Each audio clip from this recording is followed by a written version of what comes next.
this isn't just a playground. It's also a training ground for life, and understanding its role has never been more important. My name is Chris MacDonald, and together with Campaign, I've set out to find out why kids aren't playing like they used to, and what this means for their development during childhood and into adulthood. Over the last half century, we've seen a significant shift in children's well-being. Studies show that creativity scores have been declining since the 1980s, coinciding with changes in how children play and learn.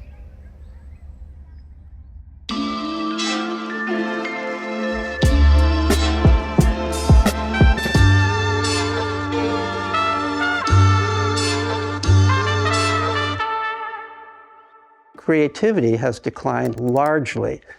And we know that because, believe it or not, there's actually a test for creativity that is a valid test, which have been given to school-age children, normative groups of school-age children in the United States for many decades now. So we have longitudinal data that shows that those who score very high on this test as children, other things being equal, are far more likely to be creatively productive in adulthood and in ways that advance the society. It turns out that ever since 1984, which seems to have been the inflection point, scores on these tests have been going down. This is Peter Gray, a world-renowned American psychologist and leading expert on child development. What he's talking about here is called the Torrance test of creative thinking. This test has been administered to children for decades. It evaluates how children are capable of thinking outside the box. The decline in test scores has coincided with the decline in unstructured play time since the 1980s. School is occupying much more time than it did before. The school year now is 5 weeks longer in the United States than it was when I was a student in the 1950s in elementary school. The school day is longer, but even more than that, we've taken away recess and we've added schoolwork after school, even at elementary school, which did not used to occur. Research from Australia to Scandinavia to Japan shows similar trends in how children's play has evolved. And when children do play, it's increasingly under adult supervision. What was once free exploration has become structured, organized, and evaluated.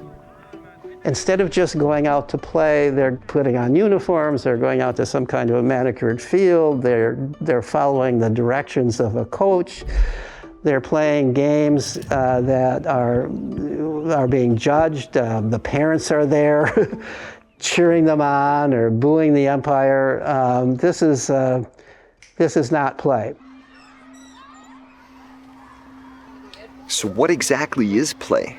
When children were asked to identify what makes something play, their answer was surprisingly simple. There was actually a study done not long ago in which children were asked, they were shown pictures of children doing things and they were asked to sort them, which ones are play and which ones are not. The ones where an adult was present, not play. No adult present, play. They assumed that if there's an adult there, that adult is directing things. And if there's an adult directing things, it's not play. Children benefit from spaces where they feel autonomous and challenged, where they can take manageable risks that help them develop confidence. The challenge for us as play designers is finding that right balance between security and thrill. So in our Cliff Rider research, we found that children actually supersede what they thought they could do and thus develop their confidence, their physical literacy, and their ability to assess risks when they play. So, of course, security in playgrounds is essential, but you also need that thrill that makes children want to play and play for a longer time in the first place. According to researchers, play isn't just recreation. It's a process through which children develop into capable and confident adults.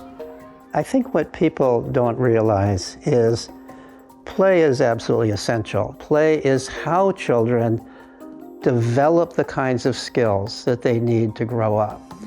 Play is the child's simulation world for practicing for the real world.